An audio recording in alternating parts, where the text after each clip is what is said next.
The Tokyo World Championships was one of the most chaotic meets in recent memory. We had so many big names crashing out before the finals, heartbreak for top competitors who did not even make it to the champs, and the brutal hot and humid conditions in Tokyo that made every race feel unpredictable. And today, we will be going over all the highs and lows, the most shocking, the most exciting, and soul-crushing moments of the Tokyo World Championships in the distance events. I will discuss 5 key categories for each performance: the most dominant, the biggest upset, the best kick, the rising star, and the most heartbreaking moment of the championships. And stay tuned, because I think some of my picks are going to spark some debate. Starting off with the best kick of the entire meet, where one athlete dropped the most disgusting final 400 meters to win the gold medal in their distance. Now I'm sure most of you have one person in mind. Of course, the newly crowned 5,000 meter champion Cole Hocker. He won his 5k final in ridiculous fashion, with a 52.62 second last lap to finish in 12:58. And because of how far back he was going into the bell lap, Hocker was forced to run in lane 2 for a majority of the run and was still able to just glide past everyone. I said in my last video that his kick is basically a cheat code because it just makes up for every bad decision he makes within the race. And looking to the future, how are you supposed to stop an athlete who can run a 52-second last lap in a sub 13-minute race? But despite all of this, Cole Hocker does not, in my opinion, have the best kick of the entire meet.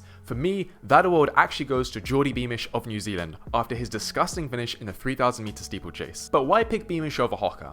For me, it's all about the context. Because going into the 5,000 meter final, many people actually had Hocker as a strong favourite. We knew the race was likely to be tactical, and that best suited the great finishing speed of the American. Yeah, you had Gressier and Camelli in there, but those guys are good kickers for 5k runners, whereas Hocker can kick amazingly even for a middle distance athlete. It's not like Beamish had no shot of winning, but he was nowhere near as favoured going into the race. However, as the pace started off pedestrian and there were no major moves by El Bakkali or the world record holder Lemaitre Girma, there was starting to be some emerging hope for the New Zealander. Still, he had started his final lap way behind the leaders, and there was surely no way he could come back. But as we suddenly rounded into the final bend, it was becoming more and more apparent what would happen. And it's closing, they're side by side, and this time it goes to Beamish. Beamish's kick broke the global final streak of one of the GOATs in his distance as well, Soufiane El Bakkali, who is a 2-time world champion and Olympic champion in the distance in 3 consecutive years. El Bakkali even realised that Beamish was coming and just did not have the turn of pace to respond. As great as Hocker's kick was, I just think Beamish's had a little more weight to it, given the upset he also pulled on one of the GOATs in the event. And the fact that Beamish fell in the heat and almost had his face taken off by another runner's spikes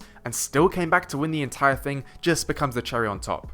It was also the purest form of kick as well. Hocker's strength was a big factor in him winning, because a 12:58 in these conditions is not something to scoff at. And now we move on to the most dominant athlete of the championships, which for me, there's only one answer. Beatrice Chebet has been establishing herself as a future GOAT in the distance world for some time now, and to many, she already is one. In this champs, she dropped 2 lethal kicks in the 5k and 10k to win a comfortable double gold. She was the only distance athlete to win 2 events and never looked like she was in jeopardy, even cruising past the GOAT Faith Kipyegon in the 5,000 meter, despite the race being pretty slow itself. And to me, her winning was never really in doubt, because she just has everything you need as a distance runner: unreal strength, lethal finishing speed, and the grit to put on a fast pace when necessary. An honourable mention should go to Faith Kipyegon, who probably had the most dominant individual performance of the champs, gapping the 1500 meter field by an absurd margin after leading the entire race. But for me, the winner of the 5,000 meter duel between them was inevitably going to take this category, and it was Chebet by a pretty solid margin. Whilst this race did feel quite close going into it, I think in hindsight Kipyegon didn't stand a chance. She executed the race well, and it was relatively slow, which would theoretically play to her strengths of being a 1500 meter athlete. But despite all of this, Chebet was just invincible and was able to glide past her compatriot in the final 50. This felt like a bit of a passing the torch moment from one distance GOAT to another. Kipyegon should still continue to dominate the 1500 meter at age 32, believe it or not, but with Chebet in the 5000 meter, there is no way she is reclaiming that title again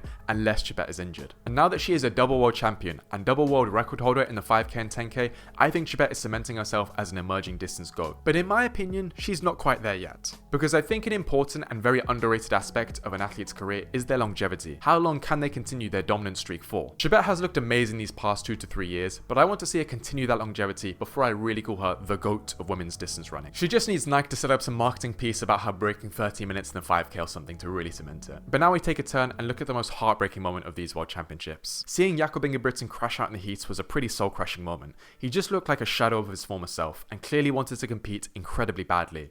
but in the home straight he just had no turn of pace despite the race being won in mid 330s, a borderline jog for Prime Ingebrigtsen. And it was clear that despite his best efforts, the injuries had destroyed his ability. Coming off a devastating 1500 campaign, the Norwegian was able to scrape into the 5000 meter final and be semi-competitive with the field, though he did get dropped in the final lap. There was even a moment where I thought we might see the impossible when Ingebrigtsen was leading with 2 laps to go. So for me, whilst it wasn't fun to see Ingebrigtsen crash out of the heats, the whole situation wasn't all doom and gloom. Unfortunately, the same cannot be said for Niels Laros, who was touted as a solid favourite to win the men's 1500 meter, but finished in a disappointing 5th place. Listening to Laros in post-race interviews was tough, because he just seemed utterly defeated and confused about the situation. Have any regrets about the decisions you made in the race?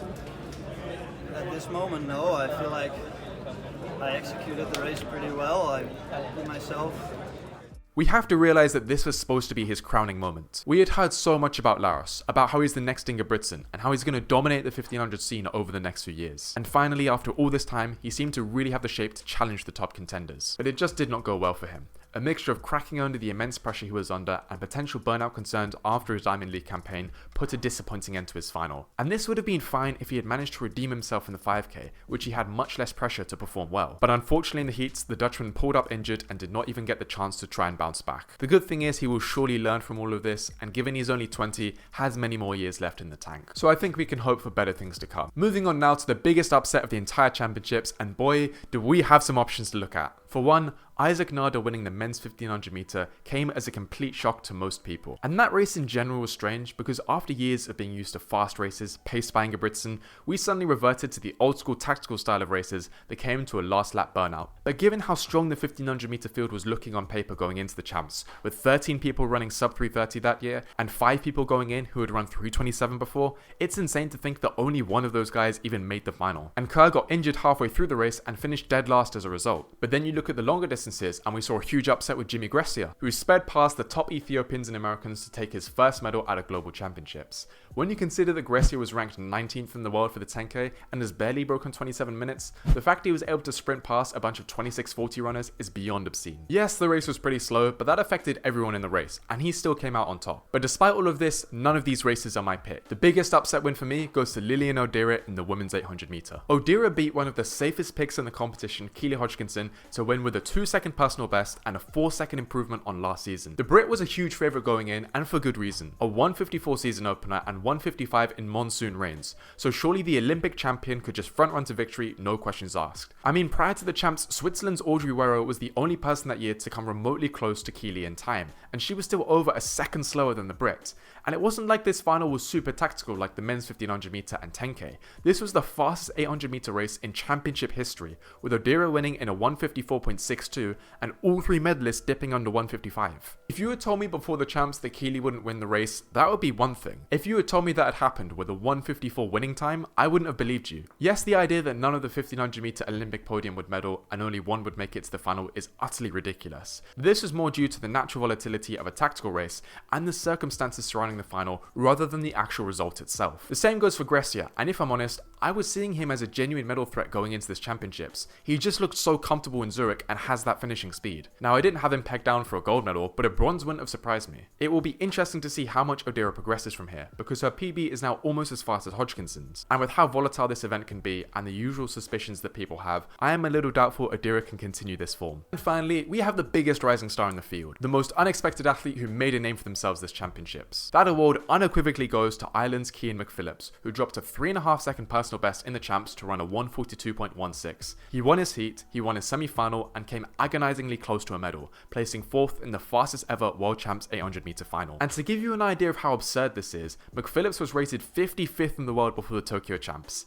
55th! Before this year, he had barely broken 1:46, and now his PB is equal with Donovan Brazier. At only 23 years old, the Irishman is entering into his theoretical prime, so it will be very interesting to watch his career over the next season. I honestly don't know if anyone came close to this level of progression in the champs, or at least that's what I initially thought. But as some of you might know, there was someone who had even more of a breakout performance. You thought 55th in the world was crazy. Try a world ranking of 288th before Tokyo. Because Uruguay's Julia Pattinain, who would have represented Great Britain if they weren't so snobby with their selection process, went against all odds and won a bronze medal in the women's marathon. And you can just see the look of pure disbelief on her face. She thought she had another lap to go and didn't even realize that she had come third place. This was her second ever marathon and done in the notoriously brutal conditions of Tokyo. Before this, she hadn't ever run a Diamond League or a marathon major. Her only other marathon was a 2:27 in the McCurdy Micro, which had 7 elite women that were mostly above 240. So whilst Lillian O'Deara was impressive, Cian McPhillips came out of nowhere.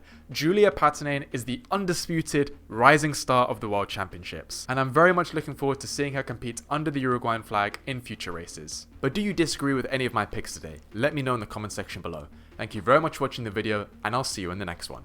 Happy training.